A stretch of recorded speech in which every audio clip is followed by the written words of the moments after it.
آج میں آپ لوگوں کے سامنے مولانا روم کی ایک غزل پڑھوں گا، اور جو ہمارا ایک وہ مضمون چل رہا تھا نا، میں، ہم، تم، وہ،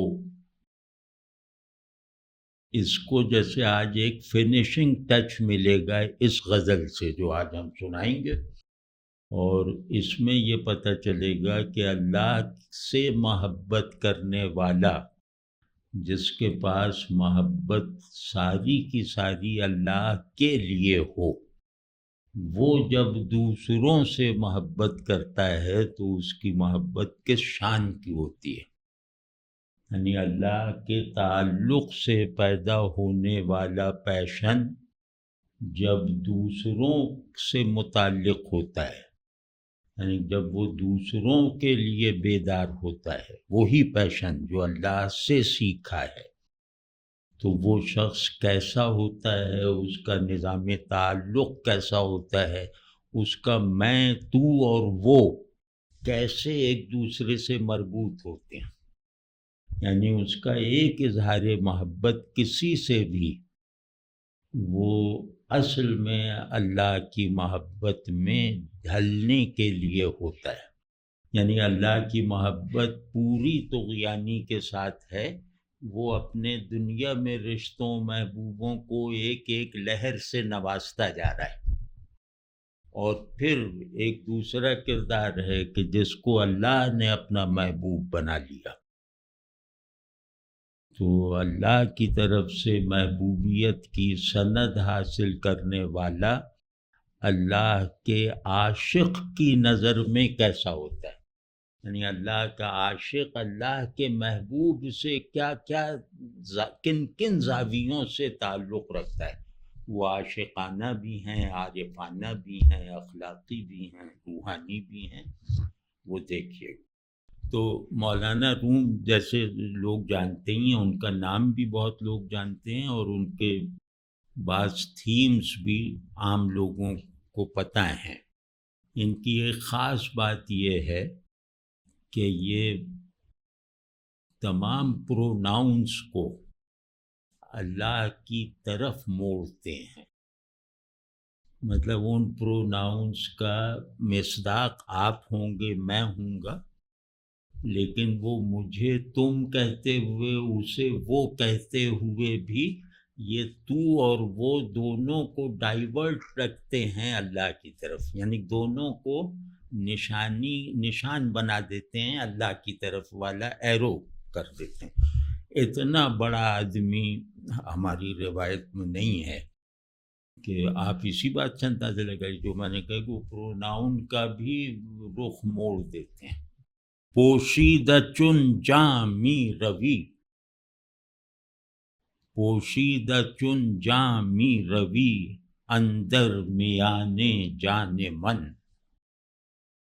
سروے خرامان منی، اے رونق بستان من، کہ اب یہ اللہ کا محبوب یہاں مخاطب ہے کہ تو روح کی طرح، تو اللہ سے پھونکی ہوئی روح کی طرح میری روح میں چھپا ہوا سرایت کیے جا رہا ہے۔ اے اللہ کی طرف سے پھونکی ہوئی روح، تو کتنا اپنے آپ کو چھپا کر میری روح میں گردش کر رہی ہے، یہ مطلب ترجمہ ہے۔ سروے خرامان منی، اے رونق بستان من، تو جہاں ایک طرف تو اتنا پوشیدہ ہے کہ میری سب سے پوشیدہ چیز کو بھی اپنا غلاف بنا لیتا ہے، یعنی پوشیدگی کا جو آخری سبسٹنس ہے اس کو بھی تو اپنا پردہ بنا لیتا ہے، تو پوشیدہ در پوشیدہ ہے نا۔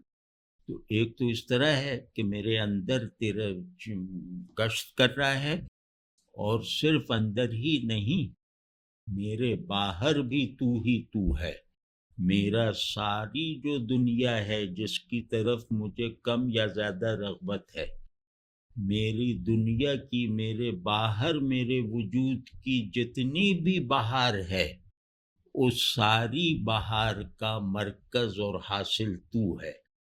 یعنی اندر سے میں غیب ہوں تو اس غیب میں غیب ہے، اور باہر سے سب ظاہر ہے تو سب ظاہر چیزوں میں بھی سب سے زیادہ ظاہر ہے. اے کہ تو سرو خرامہ ہے، سرو خرامہ یعنی قد کے حساب سے، کہ تو جیتا جاگتا چلتا پھرتا سرو ہے میرے بستان کا. یعنی میرے گلستان میں، میرا گلستان بھی تیری نسبت سے مستند ہے، اور میرا غیب بھی تیری وجہ سے حقیقی بن گیا ہے، ورنہ وہ غیب خلا ہوتا. چن می روی بے من مرو. اچھا اس میں یہ پیشن بھی سیکھیے گا، کیونکہ ہم لوگ بہت زیادہ فروزن ہیں، مطلب گھٹ گئے ہیں، بہت ہی تھوڑے احساسات ہیں تپش والے ہمارے اندر. تو اس سے یہ علاج بھی ہمارا ہو جائے گا. چن می روی بے من مرو، اے جان جان بے تن مرو. کہ تو جا رہا ہے تو میرے بغیر نہ جا. اے میری روح کی روح، تو جسم کے بغیر نہ رخصت ہو. یعنی میں تیرا جسم ہوں، میری روح تیری روح کے لیے جسم کی طرح ہے. دونوں مرادیں. ہاں، اے جان جان، اے روح کی روح، میری روح کے بغیر نہ جا، میری روح سے نکل کر مجھ سے جدا نہ ہو. تو اس کو کہہ رہے ہیں کہ اے روح تو جسم کے بغیر نہ جا، اپنے آپ کو اس کا جسم کہہ رہے ہیں. وز چشم من بیروں مشو، اے مشعل تابان من. میری آنکھوں میں تیری حیثیت روشنی کی طرح ہے. تو ہے تو میری آنکھیں بینا ہیں، دیکھنے کے لائق ہیں، تو میری آنکھوں سے باہر نہ جا. اے میری آنکھوں کی روشنی، میری آنکھوں سے باہر نہ جا، میری آنکھوں سے باہر نہ ہو. اے مشعل تابان من، وہ جو مشعل ہوتی ہے نا، کہ تو ہر بینائی کو روشنی دکھانے والی مشعل ہے. تو بجھ جائے تو بینائی کا وجود ختم ہو جائے گا. آپ سمجھیں، میری ہی نہیں، آنکھیں دیکھنا چھوڑ دیں گی اگر تیری روشنی انہیں دیکھنے کی صلاحیت نہ بخشے. تو نہ جا، ہماری آنکھوں سے باہر نہ ہو، کیونکہ ہم دیکھنا بھول جائیں گے. اور دیکھنا بھول جانے کا مطلب ہے کہ صرف باہر دیکھنا ہی نہیں بھولیں گے، ہم خود کو دیکھنا بھی بھول جائیں گے. ہفتاس مارا بردرم، وز ہفت دریا بگذرم. یار جوش پیدا کریں، کہاں کہاں رسائی ہے ہماری، کہ ہم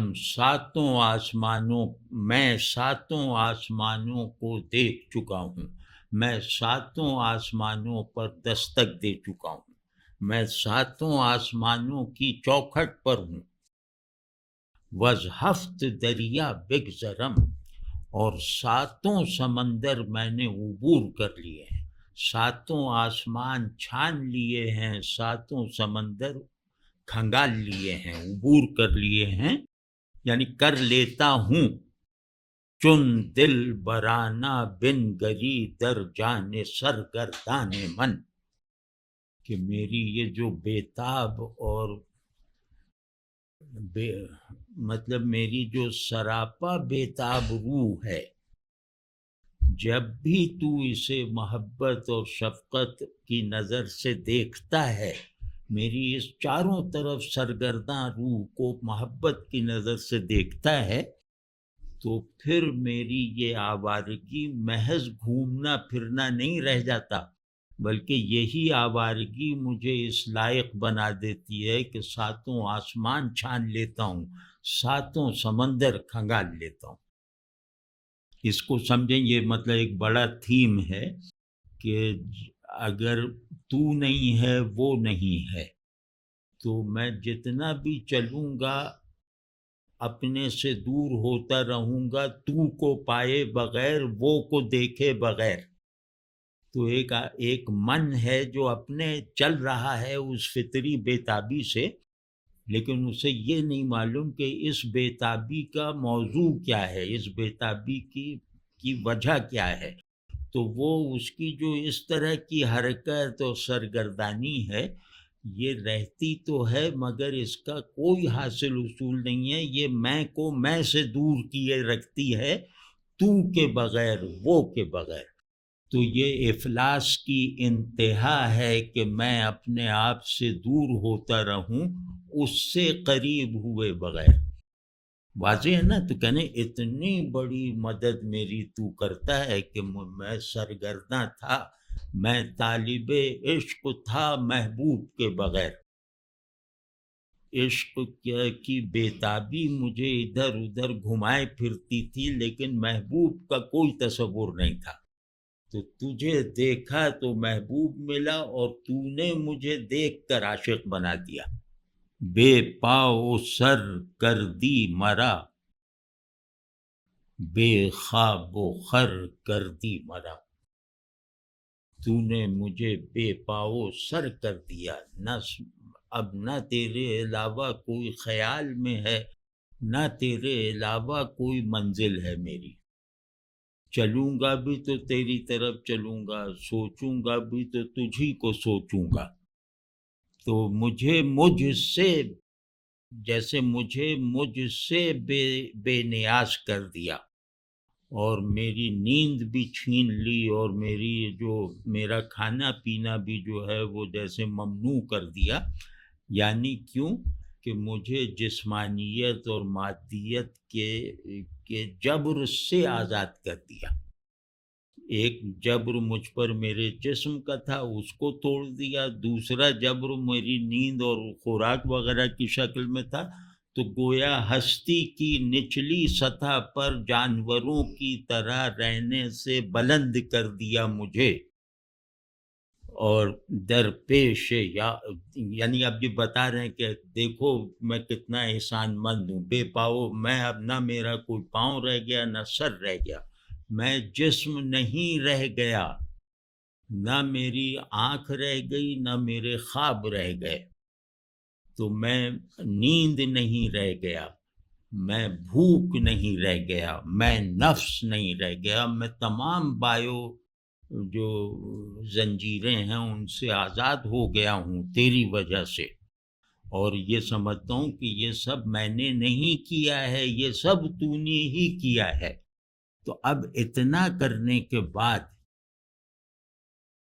اب دکھائی بھی دے جا، یہ سب تو نے اندیکھا رہتے ہوئے مجھے جو ہے وہ مجھ سے آزاد کروا دیا، اندیکھا رہتے ہوئے مجھے اپنے صحیح رخ پر اڑنے کی طاقت اور ہدایت بھی دی۔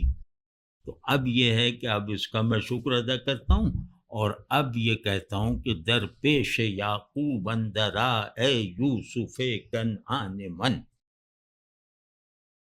کہ اب تو آجا، یعقوب اندھے ہو گئے ہیں تو اب تو ان کے سامنے آ جا، اے ان کے کھوئے ہوئے یوسف۔ اب وہ نہیں دیکھ سکتے، اب وہ تجھے زیادہ دیکھ لیں گے۔ جب دیکھ سکتے تھے تو اتنا نہیں دیکھتے تھے جتنا اب نہیں دیکھ سکتے، تب تجھے دیکھیں گے۔ از لطف تو چن جاں شدم، وز خویشتن پنہاں شدم، تیرے التفات سے، تیری مہربانی سے میں جان بن جاتا ہوں، یعنی روح بن جاتا ہوں۔ تیری لطف لطافت سے ہوتا ہے، اس میں ذرا استادی بھی ہے شاعری کی، اس طرف نہیں جا رہے ورنہ بہت لمبا ہو جائے گا۔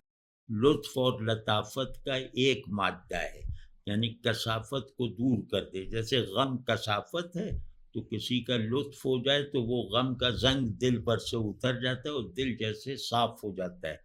تو اسی رعایت سے کہہ رہے ہیں کہ تیرے لطف سے میرا جسم کھرج گیا میرے اوپر سے، اور میں روح کی طرح شفاف ہو گیا، میں روح کی طرح لطیف ہو گیا۔ تو وز خویشتن پنہا شدم، اور اپنے آپ سے بھی پوشیدہ ہو گیا۔ میں جتنا خود پر ظاہر تھا وہ میں نہیں تھا دراصل، جب میں برآمد ہوا تو میں اسے دیکھنے کے لائق نہیں رہا، کیونکہ میرا حقیقی ہونا میرے ادراک سے باہر ہے، میرا غیر حقیقی ہونا ہی میرے ادراک کے اندر ہے۔ تو اپنے آپ سے بھی چھپ گیا، اور اے ہست تو پنہاں شدہ در ہستی پنہان من، میں واقعی کہہ رہا ہوں کہ یہ غزل اور یہ شعر ہی چلو صرف یہ زندگی کو بدل سکتا ہے، یہ جیسے اندر ایسا زلزلہ لا سکتا ہے کہ آپ بالکل ہی آپ کے اندر کے جیسے سارے امکانات ہیرے جواہرات کی طرح ابل پڑیں گے اگر اس شعر کو انٹرنلائز کرنے کے لائق ہو جائیں ہم۔ اور رومی کے کلام سے زیادہ یہ کسی کے کلام میں یہ صفت نہیں ہے کہ آپ اس کو ذرا اپنے اندر گونجنے دیں، تو گونجتے گونجتے وہ آپ کو جذب میں لے آئے گا، یا یہ کہ پھر آپ وہ نہیں رہ جائیں گے جو اس سے پہلے تھے۔ یہ رومی کے ہاں بہت سے لوگوں کا تجربہ ہے، یہ مطلب یہ محض ایک قیاس نہیں ہے، لیکن افسوس کہ ہمارے یہاں تو سوائے رینگنے کے کسی بھی چیز کو حرکت مانا ہی نہیں جاتا، تو اب کیڑے مکوڑوں پہ فرشتے کی آواز کا کیا اثر؟ تیرے لطف سے میں روح کی طرح لطیف ہو گیا اور اپنے آپ سے پنہا ہو گیا، جبھی تو میں نے جانا کہ میری حقیقت میری بے حقیقتی کا حصار توڑ چکی ہے، کہ میں اب اپنے آپ سے بھی پوشیدہ ہو گیا ہوں۔ اب اس کا آخری درجے پہ جو اس کو ایک ڈسکورس بنا رہے ہیں، یہ میں کہہ رہا تھا کہ یہ صرف اس سے لطف اندوز بھی آدمی ہو سکے نا تو اس کے ذہن میں بلندی پیدا ہو جائے گی، اس کے ذوق میں ایک جیسے بے خودی سی داخل ہوگی۔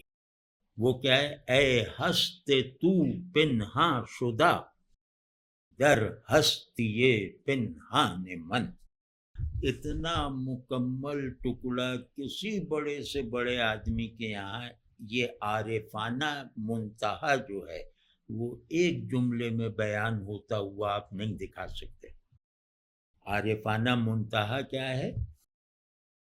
کہ میرا جسم خدا سے دوری کا استعارہ ہے، میرا دکھائی دینا اس کے اندیکھے پن سے عدم مناسبت کی وجہ سے ہے۔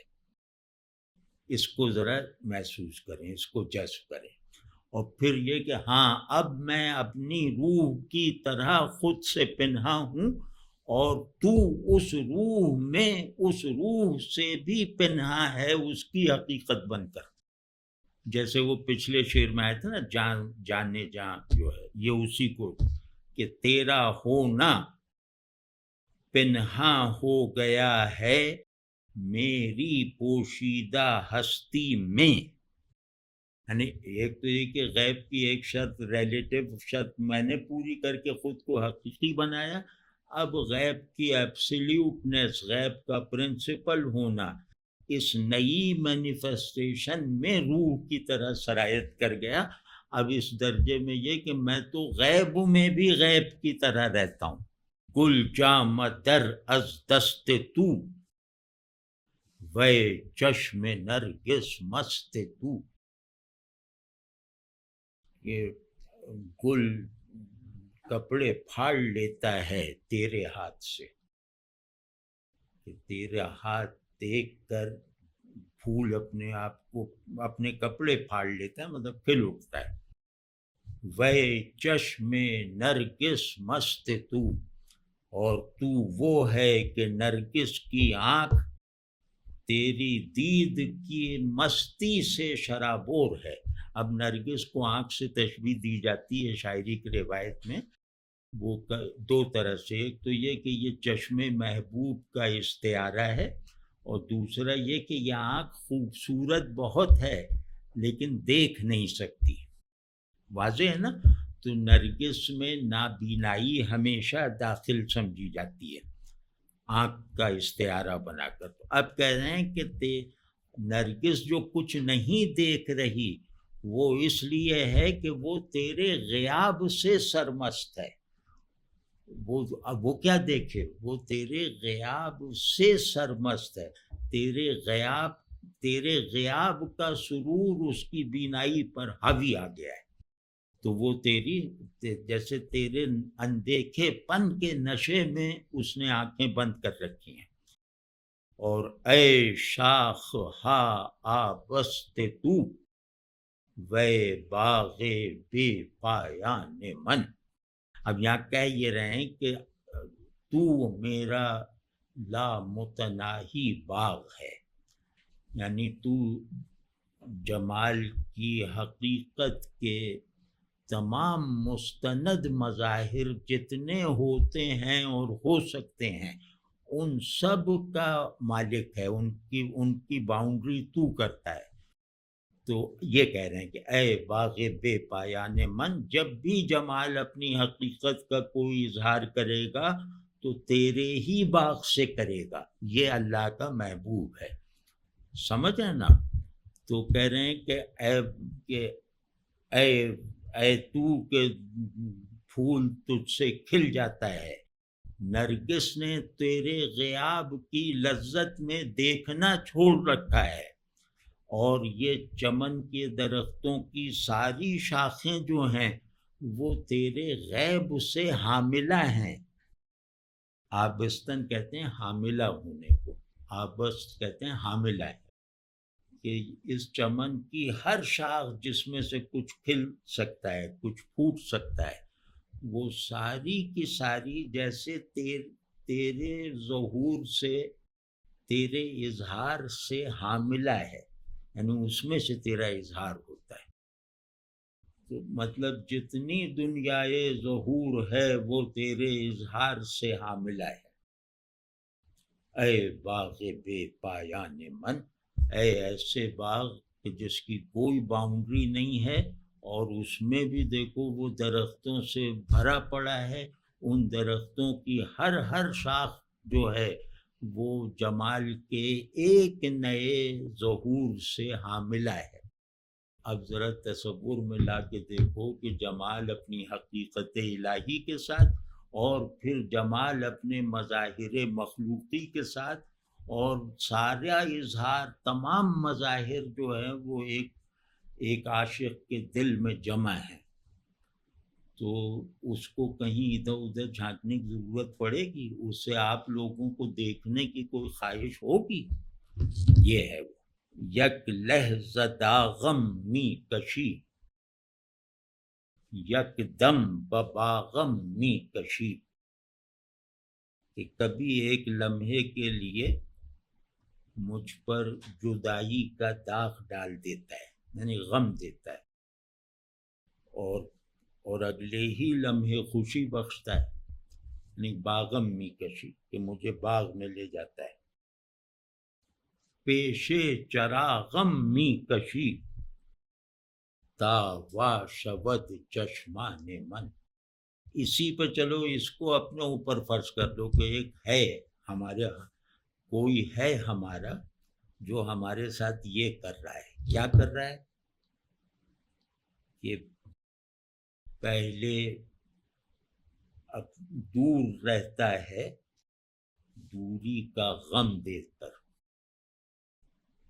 پھر قریب لاتا ہے قریب آنے کی خوشی دے کر، اور پھر یہ اپنے یعنی غم اور خوشی کو اپنے سے وابستہ کر لینے کے بعد پھر وہ چراغ کے آگے لے جاتا ہے، مجھے ایک چراغ کے آگے لے جاتا ہے تاکہ میری آنکھیں بھی کھل جائیں.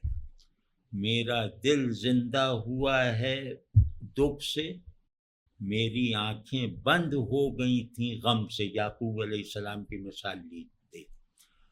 تو دل داغ ہوا، آنکھیں نابینا ہو گئیں تیری دوری سے تو نے کی، اور پھر دل باغ باغ ہو گیا اور آنکھوں میں روشنی پہلے سے بڑھ کے واپس آ گئی.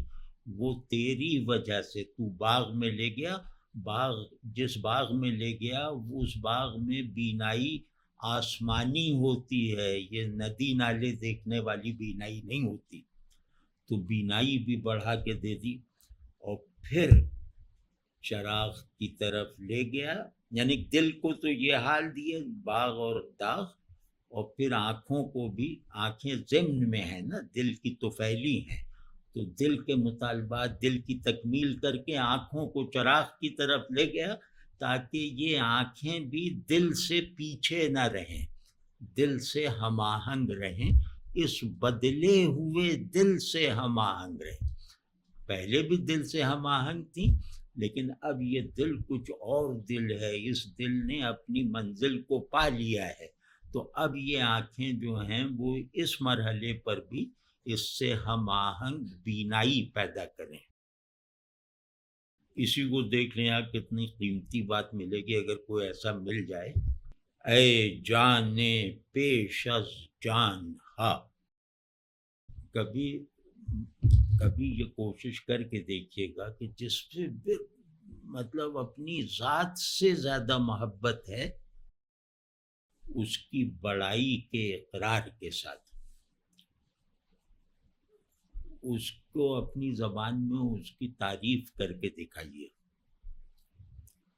یا جس کو آپ سمجھتے ہیں کہ اس کا آپ پہ سب سے بڑا احسان ہے، تو اس محسن کی تعریف کر کے دکھائیں.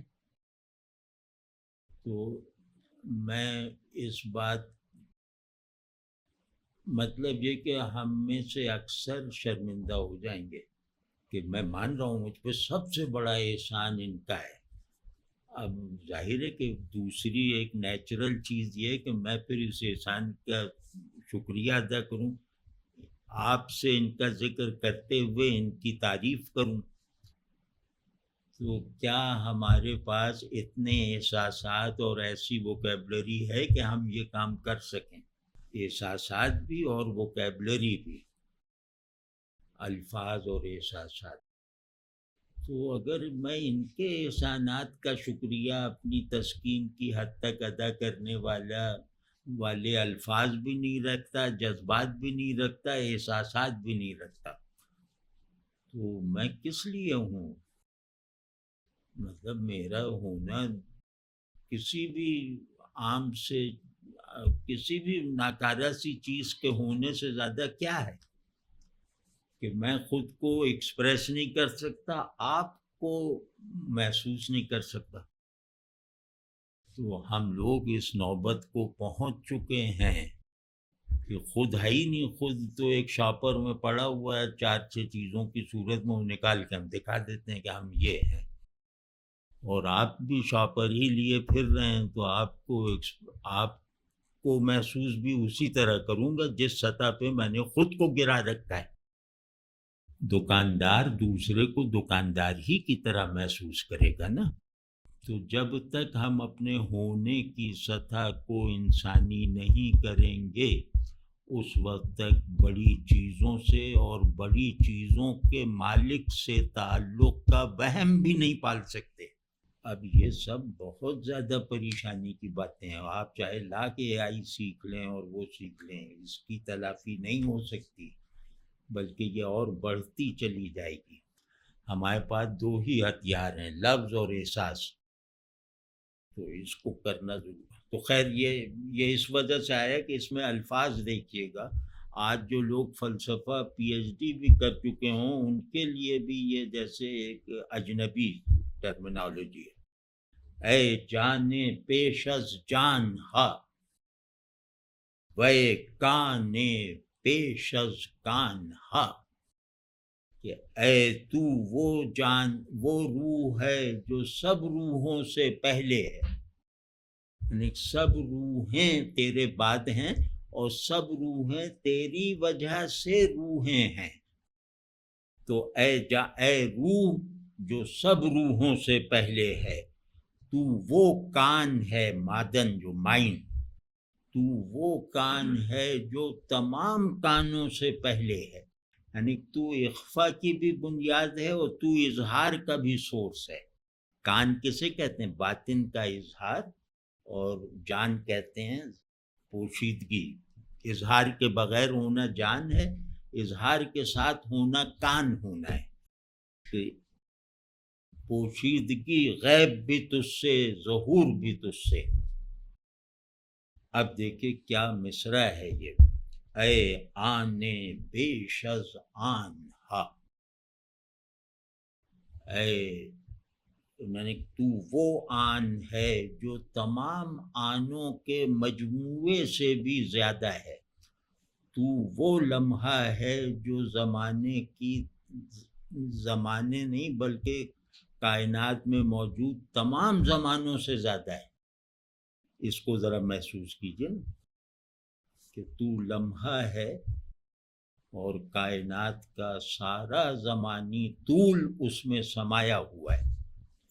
کائنات میں جتنے زمانے پائے جاتے ہیں وہ تو تجھ میں جیسے چھپے ہوئے ہیں. تو ان سے زیادہ ہے. ہاں بیشز تو ان سے زیادہ ہے. تو زمانی ہے، زمانے سے زیادہ ہے. آپ سمجھے، یہ اللہ کو نہیں کہہ رہے، یہ آن کہہ رہے ہیں نا، تو آن اللہ کو نہیں کہا جا سکتا. کہ اے محبوب تو زمانی ہے لیکن زمانے سے زیادہ ہے. تو مکانی ہے لیکن مکان سے زیادہ ہے. اس کو محسوس ہی کریں، سمجھنے میں تو بڑی دیر لگے گی. تو اے آن بیش از آن ہا، اے آن من، اے آن من. اس کی آواز ہی ایسی ہے کہ وجد آ جائے. اب یہ جیسے بتا رہے ہیں کہ میں تجھے یہاں تک سمجھنے میں کامیاب ہوا ہوں. یہ نہیں کہہ رہے تو سمجھ لیا، کہہ رہے ہیں کہ جیسے ایک چھوٹا بڑے کو خوش کرتا ہے نا، کہ میں اب آپ کی یہ داڑھی کو بھی سمجھ سکتا ہوں، ٹوپی کو بھی سمجھ سکتا ہوں. اس طرح ہے کہ دیکھیے میں آپ سے کہہ رہا ہوں کہ آپ پہلی روح ہیں. میں کہہ رہا ہوں کہ ہر کان آپ کے معدن سے فیضیاب ہے، اور آپ ایک آن ہیں لیکن زمانوں سے زیادہ ہیں. اب یہ کہہ کے یہاں تک کہہ کے، اب یہ آخری تعریف ہے نا، تو دوسرے مصرے کا آخری ٹکڑا وہ جیسے کرامت کی طرح ہے. تعریف کر دی کہ آپ آن ہیں زمانوں کو اپنی لپیٹ میں لیے ہوئے. اب آگے کہہ رہے ہیں اے آن من، وہ آن میری آن ہے، آپ میری آن ہیں. اے آن من، آپ میری آن ہیں. تو اب اتنی تعریف کر کے دیکھا نا، کہا کہ دیکھیے یہ ہیں یا نہیں ہو رہا ہے، تو کہنا آپ میرے ہیں، آپ میرے ہیں.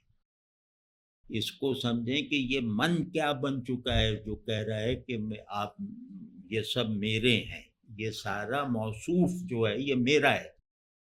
اب اس میں آن کا جو مطلب ہے، تو میرا ہے، تو جو آن ہے میں بھی اس آن میں بسر کر رہا ہوں. میں بھی زمانے سے نکل آیا ہوں تیری غیر زمانیت سے تعلق پیدا کر کے. تو میں ہے فرق مراتب کے ساتھ. میں تجھ میں سمایا ہوا میں ہوں، تو میں پر چھایا ہوا تو ہے. اے آن من، میری تو ساری عزت تجھ سے ہے، میری ساری حقیقت تجھ سے ہے، اور میرا سارا وجود تجھ سے ہے، میرا پورا عدم تجھ سے ہے، میں سارے کا سارا تجھ سے. چن منزل ما خاک نیست، گر تن بریزد باک نیست. بھئی بہادر بننا ہے تو اس طرح کے بنو نا. یہ کیا وہ چھاپا مار کے وہ یرغمالی لے کے آ گئے. چن منزل ما خاک نیست، ہماری منزل مٹی نہیں ہے. کیونکہ ہماری منزل خاک نہیں ہے تو گر تن بر عزت باک نیست، اگر جسم کو ذرہ ذرہ بھی کر دو، چیر پھاڑ ڈالو تو کوئی پرواہ نہیں، کیونکہ ہماری منزل مٹی نہیں ہے۔ تو جسم کو اگر ہمارے تم ذرہ ذرہ کر کے الگ بھی کر دو تو ہمیں خوشی ہے، ہمارا کوئی نقصان نہیں۔ اندیشہ ہم، اب دوسری انتہا بتا رہے ہیں، اندیشہ ہم افلاک نیست، کوئی جواب نہیں، ہم جسم نہیں ہیں، ہماری منزل خاک نہیں ہے، ہم خیال نہیں ہیں، ہماری منزل افلاک بھی نہیں ہے۔ اے وصل تو کیوان من، یعنی ہماری منزل تیرا وصال ہے، تیرا عرش وصال ہے، ہماری منزل تو ہے، نہ یہ زمین نہ آسمان، یہ سب ہمارے راستے کے پڑاؤ ہیں، اچھے برے، منزل تو ہے۔ تو میرے قدموں کی منزل بھی تو ہے، میرے خیال کی منزل بھی تو ہے، میرے جذبے کی منزل بھی تو ہے۔ اس طرح کے کلام وہ ہوتے ہیں کہ ان کو سمجھنے اور لغت کھولنے سے پہلے ان میں اپنے آپ کو بھگونا چاہیے۔ یہ بہت بڑے ناممکن ایکسپیرینسز فراہم کرتے ہیں، جو ہم آپ کسی بھی صورت اپنی زندگی میں کوئی سچویشن ایسی نہیں رکھتے جہاں اس طرح کے جذبات، احساسات اور تخیلات پیدا ہو سکیں۔ تو یہ کم احسان ہے کہ یہ آپ کو ایسی سچویشنز بنا کے دے دیتے ہیں کہ آپ کے اندر وہی جیسے آپ کے لیے تجربہ بن جائے۔